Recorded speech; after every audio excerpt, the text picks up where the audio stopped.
Pues bueno, el día de hoy voy a hablar acerca de las fracturas de pie y de tobillo.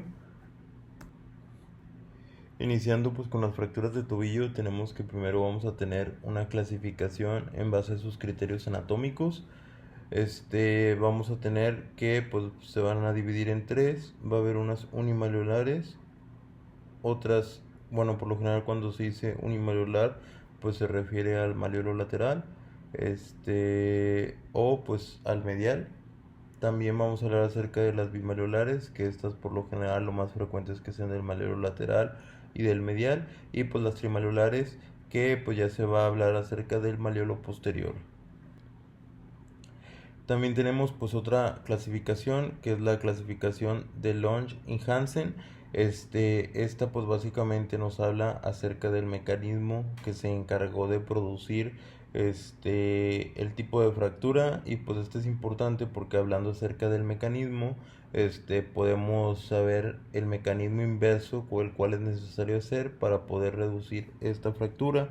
Y pues tenemos que va a haber dos tipos, una con el pie en supinación y el otro con el pie en pronación. Tenemos que con el pie en supinación igualmente se va a dividir en dos, en rotación externa y en aducción. En cuanto a la rotación externa, pues tenemos que el tipo 1 va a ser un esguince del ligamento tibioperoneo anterior.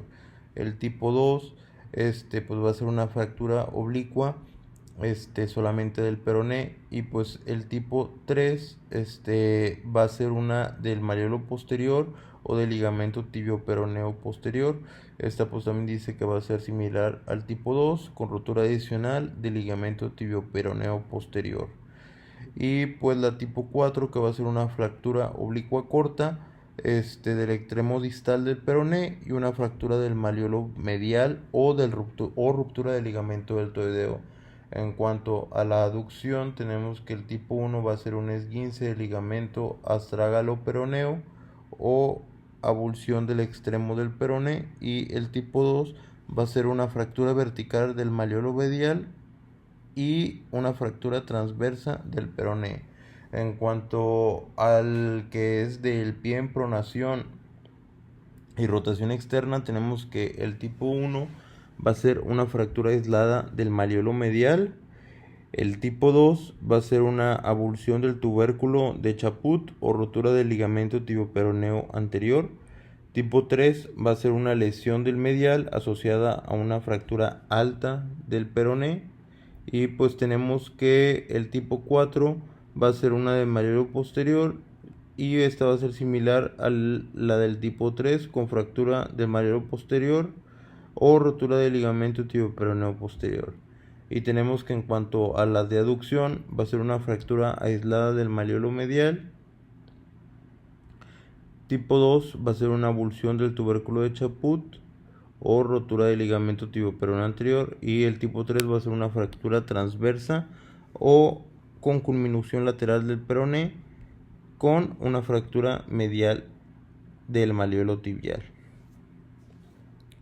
Y pues bueno, esta es buena para lo que describí inicialmente, que es pues para reconocer el mecanismo que produjo la fractura. Sin embargo, pues es poco reproducible. Se encontró que pues había mucha discrepancia entre observadores para reproducir esta clasificación. Y pues bueno, luego tenemos la clasificación AO.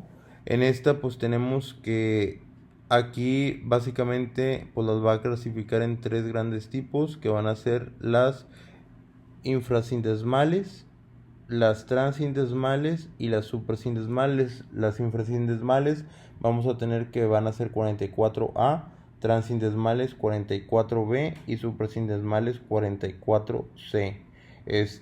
Aquí pues es importante ver que las suprasindesmales siempre van a ir acompañadas de malleolo medial.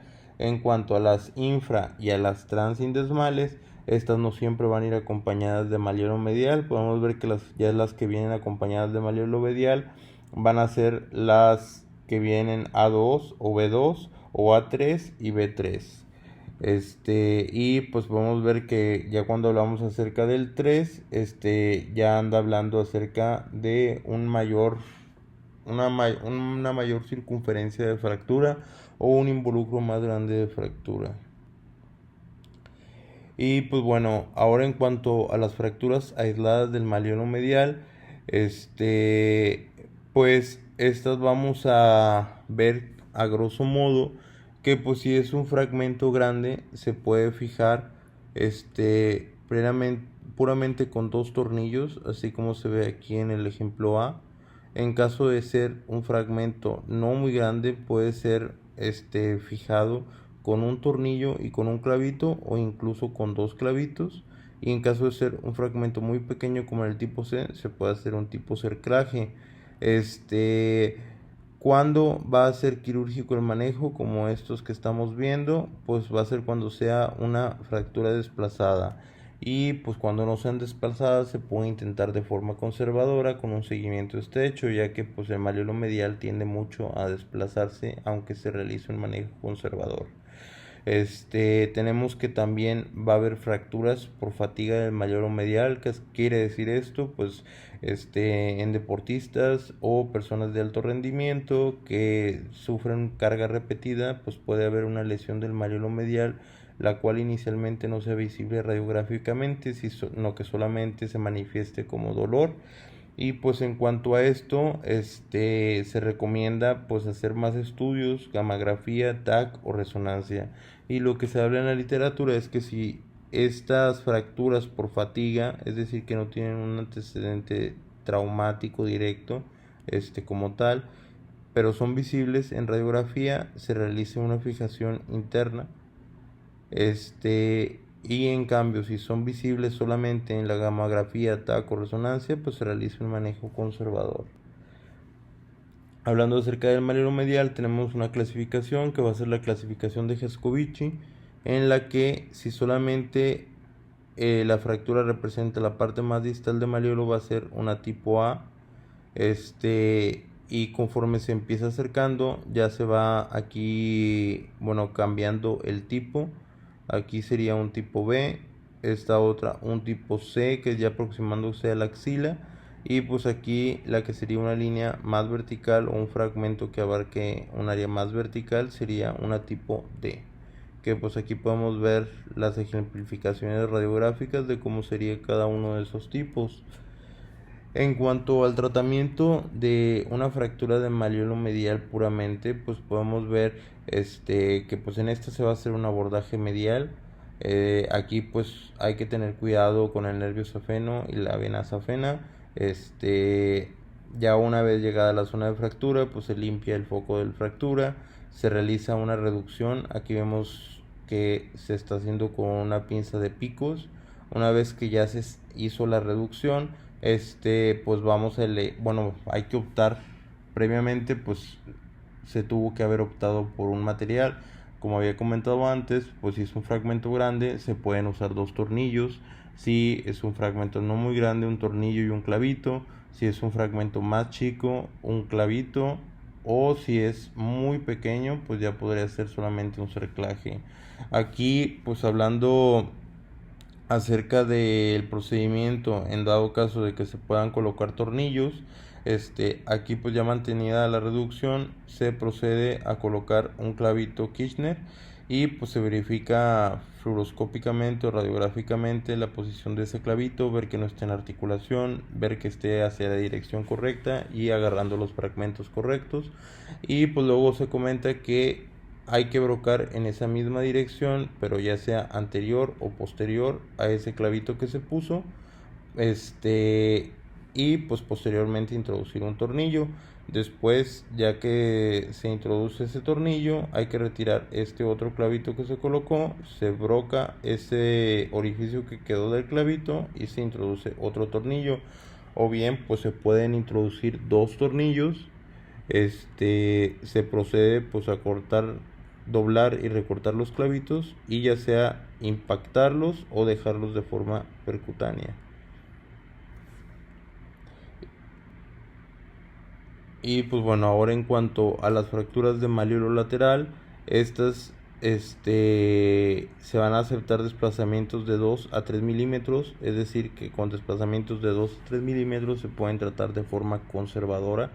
este, siempre y cuando pues no haya alguna lesión de la sindesmosis.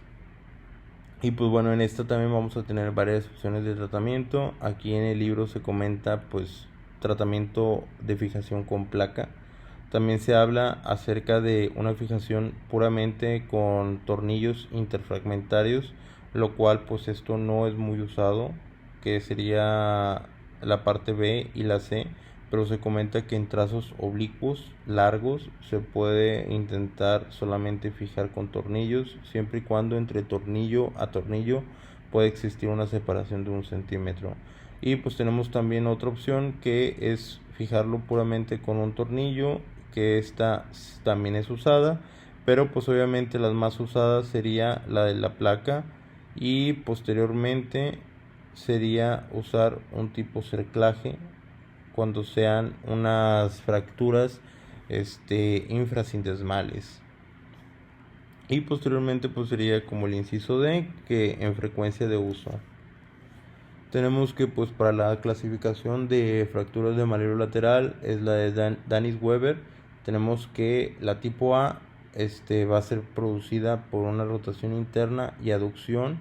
Esta va a ser una fractura infrasindesmal, es decir que pues el trazo va a estar por abajo de la articulación. Y pues va a ser, como lo dice su nombre, por debajo de la sindesmosis. Tenemos que la tipo B va a ser producida por una rotación externa del 80-90% y esta va a ser transindesmal. Eso quiere decir que pues va a haber una fractura total o parcial a la altura de la sindesmosis. Estas pues el 50% van a ser quirúrgicas, ya que pues el 50% de estas van a presentar ruptura de la sindesmosis. Entonces pues si existe ruptura de la sindesmosis es motivo para realizar cirugía. Y pues tenemos que la tipo C va a ser producida por abducción o por abducción con rotación externa. Y pues en esta normalmente son quirúrgicas, ya que en la mayoría se encuentra rota la sindesmosis, y pues esta va a ser una fractura de peroné proximal a la sindesmosis. Y pues bueno, hablando acerca de las fracturas bimaleolares, pues en estas lo que se recomienda es que todas sean quirúrgicas, que se realice reducción abierta y fijación interna de ambos maleolos, ya que es lo que se ha demostrado que tiene un mejor pronóstico. Ahora hablando acerca de la fijación de la sindesmosis, pues para comprobar que la sindesmosis se encuentra rota o abierta, existen dos formas, que es con la prueba de Cotton, que se realiza en quirófano, que es ya sea con un gancho o con unas pinzas jalando el peroné, y si este se desplaza hacia el lateral, pues significa que es una prueba positiva, por lo tanto pues hay compromiso de la sindesmosis. La otra forma es con una medición radiográfica, que esta se realiza midiendo la distancia pues de la cortical lateral del peroné, la unión de la sombra tibio-peronea, que sería donde la distancia en donde, bueno, de la cortical medial del peroné hacia el maleolo posterior. Y pues checando estas medidas es como se puede saber si la sindesmosis está abierta. Eso sería con las líneas de Merlin-Duvigné. Y pues bueno, ya si se comprueba que la sindesmosis está abierta, pues es necesario realizar una fijación con un tornillo tricortical, o incluso puede cruzar las 4 corticales. ¿Cuáles corticales son? Pues sería la cortical lateral del peroné, la medial del peroné, la medial de la tibia, y en dado caso de que se quieran usar 4, puede ser la medial externa pues de la tibia. Y pues bueno, ¿cómo se realiza? Pues se coloca un tornillo tricortical, ya sea el tornillo por fuera de una placa. Si es que no se está usando placa, se puede colocar puramente el tornillo con una arandela, o se puede colocar el tornillo a través de una placa si es que se está fijando el peroné. Y pues bueno, se debe colocar 2 a 3 centímetros proximal a la cara articular inferior de la tibia, y con una angulación de 30 grados. La angulación de 30 grados es pues para dejar el peroné unido a su región anatómica o a la región en donde corresponde y no hacer que se desplace hacia posterior o hacia anterior con respecto a la tibia. Y pues bueno, hay que realizar un retiro rutinario de tornillos antes de permitir la carga completa. Esta es una opción y pues es una tendencia, o más bien son como dos tipos de escuela en la que se realiza esto sistemáticamente. Se retira el tornillo transindesmal de 6 a 8 semanas, o hay otra escuela en la que solamente se retira si se producen síntomas. Aquí pues se habla de que es mucho peor retirar un tornillo transindesmal prematuramente debido a las secuelas que puede provocar si es que la sindesmosis aún no se encuentra reparada. Entonces pues se comenta que es mejor dejarlo hasta que produzca síntomas, o darle un tiempo promedio de 12 semanas, ya que pues se dice que es muy raro que se rompan. Normalmente solo se suelen aflojar, y en dado caso de que se rompan pues es más fácil retirarlo que el lidiar con las secuelas de que de retirarlo prematuramente y que la sindesmosis aún no se encuentre totalmente reparada. Y pues bueno, hablando acerca de las fracturas de maleolo lateral infrasindesmales, tenemos pues que para reparar estas fracturas se realiza un abordaje lateral, se realiza una reducción del foco de fractura, como podemos ver aquí que lo están realizando igual con unas pinzas de picos, y se procede a colocar dos clavillos en el eje del peroné, que es como aquí lo podemos ver. Posteriormente se va a perforar un agujero con una broca 2.0 a 3 centímetros proximal del trazo de fractura. Como podemos ver pues aquí está el trazo, 3 centímetros, y se perfora con la broca de anterior hacia posterior. Posteriormente lo que se realiza es que se coloca un pedazo de alambre a través de ese agujero creado, y pues otro alambre se pasa por alrededor de los clavillos intentando formar un 8, y se procede a sujetar ambos extremos de alambres y se comienza a tensar los dos al mismo tiempo para que estas estén balanceadas y no tensar más un lado o que el peroné se desplace más hacia un lado o hacia otro. En cuanto a las fracturas transindesmales, estas podemos ver que por lo general se hace un abordaje lateral, se va a realizar igualmente una reducción de la fractura. Esta reducción se puede realizar con pinzas solamente, o también se puede hacer colocando un tornillo de compresión, como aquí podemos ver que lo está haciendo. Para mantener, primero pues reduce el fragmento, y para mantenerlo coloca en el tornillo de compresión, usando la técnica de canalizo. Y pues bueno, hay que elegir un tamaño de placa tercio de caña para fijar este tipo de fracturas, en la que se permita o nos pueda dar 3 orificios proximales y mínimo 2 distales, pero lo ideal sería que fueran 3 distales. Y pues después se procede a modelar la placa tercio de caña. Hay que inicialmente perforar el orificio proximal más cercano a la fractura, que es como se muestra aquí arriba, y posteriormente proceder a perforar uno de los orificios distales, y ya luego después se realiza el perforado de los demás orificios para terminar de colocar los tornillos en el resto de la placa. Si en este caso si pues hubiera alguna lesión sindesmal, se podría colocar aquí a través de la placa el tornillo tricortical. En cuanto a una fractura trimaleolar o de Cotton, pues en esta tenemos que si el fragmento del maleolo posterior incluye o involucra más del 25 o el 30% de la superficie de carga, debe ser anatómicamente estabilizado, es decir, que debe ser quirúrgico. Entonces, por lo general lo que se realiza es que lo que se comenta es que al reducir el peroné o al fijar el peroné, normalmente el maleolo posterior suele acomodarse o suele colocarse donde anatómicamente debe de ir. Entonces lo que se habla es de colocar un clavillo Kirchner para mantenerlo, o mantenerlo con unas pinzas, hacer un abordaje anteromedial y pues colocar un tornillo que vaya de anterior hacia posterior para mantener el fragmento sujeto. Ahora hablando acerca de las fracturas de pilón tibial, tenemos que son todas aquellas fracturas de metáfisis distal de la tibia que llegan a la articulación del tobillo. Estas se suelen acompañar de una fractura de peroné hasta el 85%.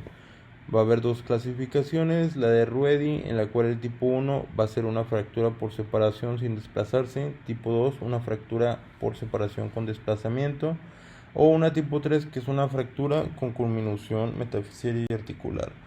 En cuanto a la clasificación AO, tenemos que pues las tipo A van a ser extraarticular, tipo B pues van a ser articular parcial y tipo C pues van a ser completamente articulares. Tratamiento, pues bueno, según el grado de lesión de tejidos se opta inicialmente por un manejo, ya sea mediante fijación con placa o mediante fijación externa. Pues aquí cabe recalcar que como es una fractura que involucra una articulación, debe quedar anatómicamente reducida, es por eso pues que siempre van a ser quirúrgicas. Y pues bueno, si presenta aquí una lesión de tejidos grado 0 o grado 1, pues se puede proceder inicialmente a colocar placa. Pero en caso de que sea un grado 2 o un grado 3, inicialmente se opta por un fijador externo hasta disminuir el edema y la inflamación de los tejidos y ya después colocar la placa. Tenemos que pues la técnica para el fijador, pues bueno, primero que nada el fijador se suele dejar entre 10 y 21 días para permitir la curación de los tejidos blandos y ya posteriormente colocar la placa. En cuanto a la técnica del fijador externo, tenemos que en la tibia los chans se van a colocar en la cara anteromedial, es decir, pues no se van a colocar en la cresta de lo que sería la tibia, porque pues además de ser la zona más dura, pues va a generar mucho calor para brocarla, entonces además de lesionar más los tejidos que se encuentran circundantes, por lo que se colocan anteromediales. Aquí pues podemos ver que la configuración pues va a ser la configuración delta. Aquí vemos que se colocaron dos chans proximales y pues posteriormente se procede a colocar uno transcalcáneo y se empieza a armar la configuración. Aquí pues se unen con una barra y unos candados a los chans que inicialmente se colocaron. Después con un conector tubo a tubo se une el tubo que se encontraba en la tibia se va a unir al chans que se encuentra en el calcáneo y pues igualmente va a ser del otro lado esa misma configuración, solamente que aquí va a ser con una barra más larga. Para añadir más estabilidad se puede colocar una barra que una ambos tubos, como aquí podemos ver en esta configuración. Y pues bueno, para realizar la reducción de este tipo de fracturas, pues se puede dar dorsiflexión, se puede dar extensión del tobillo, se puede distraer la fractura, y pues ya se van tomando fluoroscopía o radiografía para ver cómo va mejorando la reducción, la reducción hasta permitir lo más cercano a una reducción anatómica. Incluso pues se habla que si es posible se puede colocar solamente tornillos en el área articular o superior a la articulación para intentar mantener un poco más la fractura, que serían más o menos como a este nivel, si es que el daño de los tejidos blandos lo permite.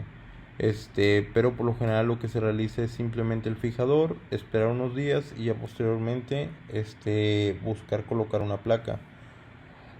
Pues bueno, ¿con qué se realiza la reducción y la fijación interna? Pues bueno, aquí hay varios tipos de material de osteosíntesis por el cual se puede optar. Está la placa bloqueada de tibia distal, que vendría siendo esta, que tiene una configuración como en L. Tenemos placas de CPs que se pueden moldear según la torsión tibial para ser adosadas, o también se pueden usar placas anatómicas de tibia distal. Aquí pues lo importante es que primero pues se encuentra el foco de fractura.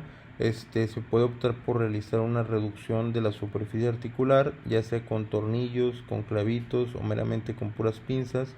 Se procede a colocar la placa que se va a decidir usar Esta se suele fijar inicialmente con clavillos para que esta no se desplace. Se toma una radiografía, una fluoroscopía, ver que la altura sea adecuada, que esté alineada con el segmento metaficiario con el diaficiario, que la placa no esté volada, y ya se procede pues a perforar los orificios para fijar la placa. Normalmente pues lo que se aconseja en las fracturas del pilón era que normalmente se fije inicialmente el peroné, ya que eso va a permitir que se pueda, bueno, restituirle la altura a lo que sería la tibia, va a permitir que se maneje de mejor forma. Esto es lo que normalmente se suele hacer de inicio. Como estas van acompañadas de fracturas de peroné, usualmente se opta por fijar el peroné primero y luego ya se procede a realizar la fijación del pilón tibial. Aquí pues lo importante es que una vez que se fije el peroné, lo recomendable es que se cierre la piel, porque muchas veces después, si se deja abierto y luego se procede a hacer el abordaje de la tibia y luego al final se intentan cerrar las dos, muchas veces el tejido va a estar muy inflamado y se va a batallar mucho para el cierre, y probablemente después vaya a provocar discencias de heridas o necrosis en las zonas alrededor a los puntos de sutura. Entonces usualmente se opta por cerrar inicialmente el peroné y luego ya se realiza el abordaje de la tibia, y pues es importante dejar pues un área. Se comentaba que esta lo recomendado son 7 centímetros entre una herida quirúrgica a otra. Y pues bueno, ahora hablando acerca de las fracturas de pie, tenemos las fracturas de calcáneo. En esta pues vamos a hablar de la clasificación Essex-Lopresti. Primero vamos a tener que haber unas fracturas sin afectación articular y otras con afectación articular. Sin afectación articular pues pueden ser las de pico de pato, pico de loro, y la de afectación articular pues va a ser la que va a ser en lengua, que sería como este tipo que se ve aquí, o una que sería de depresión articular, que sería como ese tipo que se ve acá. Tenemos otra clasificación que va a ser la clasificación de Sanders. Esta solamente se realiza en tomografías. Tenemos que la tipo 1 va a ser sin desplazamiento, independiente del número de trazos. Tipo 2, 2 fragmentos desplazados. Tipo 3, 3 fragmentos desplazados. Y tipo 4, al menos 4 fragmentos y 3 líneas. Y pues tenemos la clasificación AO, tipo A, extraarticulares, tipo B, fractura aislada del cuerpo, y tipo C, fractura intraarticular. Para el tratamiento conservador, pues te vas a realizarse en pacientes con mal pronóstico, diabetes, compromiso vascular o pacientes fumadores. También pues va a ser en fracturas extraarticulares no desplazadas o desplazadas menos de 2 milímetros. Afectación de la articulación calcáneo-cuboidea menor al 25%, o que sea una Sanders tipo 1. Y pues bueno, para esta pues se puede, ya sea, bueno, si no se encuentra desplazada, colocar un yeso inicialmente así. Inicialmente pues lo que se debería colocar es una férula, porque estos normalmente se tienden a edematizar mucho. Una férula en equino, y ya posteriormente se va a realizar el cambio de la férula por un yeso. También pues esta sí se puede intentar una reducción cerrada, que es con una técnica de Omoto, que pues el cirujano se sitúa en los pies del paciente, cubre ambas caras laterales del calcáneo con las palmas de las manos, entrecruza los dedos sobre el talón y va a comprimir ambas manos traccionando al cenit, a la vez que aplica movimientos alternantes de varo o valgo. Esto muchas veces pues puede lograr una reducción o una mejoría de los desplazamientos del calcáneo, y posteriormente se puede proceder a colocar un yeso o una férula. Y pues bueno, en cuanto al tratamiento quirúrgico, pues aquí serían todas las fracturas desplazadas que no entran en lo que anteriormente habíamos mencionado. Aquí pues el abordaje que se realiza es un abordaje lateral en L, y pues hay varias opciones para fijar este tipo de fracturas. Esta puede ser con placas para calcáneo, como se pueden ver aquí. pueden usarse también placas de reconstrucción. Otras opciones pues van a ser simplemente pues reducir la fractura y fijarla con tornillos. Y pues también se pueden usar tornillos canulados. Se pueden también hacer una técnica de Szlopresti, que pues sería simplemente pues colocar un chance en lo que sería pues el talón en la parte posterior, y pues se realiza una manipulación en tipo joystick del fragmento para intentar acomodarlo lo más posible, y posteriormente se coloca un yeso circular. Por lo general, las fracturas de calcáneo tienen un pobre pronóstico funcional, independientemente de que sea conservador o sea quirúrgico el tratamiento. En cuanto a las fracturas del astrágalo, tenemos que se va a usar la clasificación de Hawkins. Tenemos que la tipo 1 va a ser una fractura vertical no desplazada, tipo 2 fractura desplazada con subluxación subastragalina, y tipo 3 fractura desplazada con luxación del cuerpo astragalino, tipo 4 fractura desplazada con luxación de la cabeza y extrusión del cuerpo.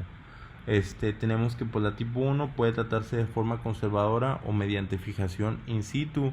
Esta pues se va a hacer, si se va a realizar la fijación, se debe de colocar el tornillo de medial, posteromedial, para evitar el paquete vascular, y pues se debe hacer con una angulación de 24 grados, y aquí podemos ver algunos ejemplos de cómo se ve. Lo importante es que la tipo 1 pues tiene solamente, tiene un bajo riesgo de necrosis. En cuanto a la tipo 2, esta tiene un riesgo hasta del 42% de necrosis. El tratamiento pues en esta va a ser quirúrgico. Se va a realizar un abordaje anteromedial, anterolateral, posterolateral, o mediante osteotomía del malleolo interno, y pues se van a proceder a colocar tornillos para intentar mantener la reducción del astrágalo. Tipo 3 y tipo 4 pues tienen un riesgo de necrosis de más del 90%.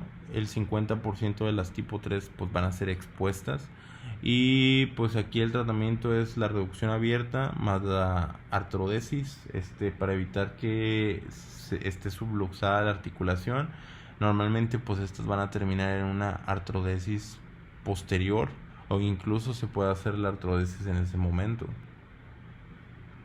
En cuanto ahora hablando de los metatarsianos, pues tenemos aquí un componente que sería la fractura luxación del isfranc, que esta pues va a ser caracterizada por una interrupción entre la articulación cuneiforme medial y la base del segundo metatarsiano.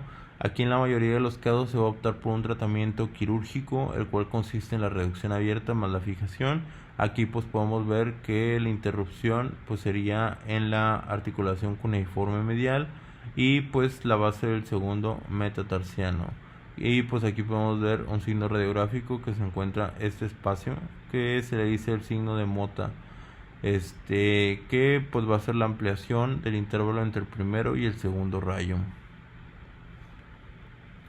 Y pues bueno, el tratamiento quirúrgico pues es básicamente mantener la reducción, ya sea con clavitos, o se puede usar tornillos canulados, y pues por lo general se opta por hacer un patrón triangular. Y aquí podemos ver pues un ejemplo de cómo es que se reduce.